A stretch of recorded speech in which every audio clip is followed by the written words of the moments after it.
আজকে আমি আপনাদের সাথে এই ভিডিওতে শেয়ার করছি কিভাবে কত মাস বয়স থেকে কতটুকু পরিমাণে শিশুদের ডিম খাওয়ানো যায়।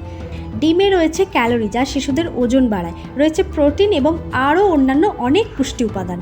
ডিম শিশুদের বয়স 8 মাস কমপ্লিট হওয়ার পর থেকে খাওয়ানো যাবে, তবে শিশুর বয়স 1 বছর হওয়ার আগে পর্যন্ত ডিম ভালোভাবে সিদ্ধ করে শুধুমাত্র কুসুমটুকুই শিশুদের দিতে হবে, কারণ ডিমের সাদা অংশে থাকে এমন কিছু পুষ্টি উপাদান যা শিশুদের অনেক সময় হজমের সমস্যা করতে পারে। আবার অনেক সময় এই সাদা অংশ থেকে অনেক শিশুদের অ্যালার্জির মতো সমস্যা হয়ে থাকে। 8 মাসের পর যখন শিশুদেরকে প্রথম ডিম খাওয়াবে, তখন দিনের দিকে 1 থেকে 2 চামচের বেশি শিশুদের ডিম খাওয়াবেন না।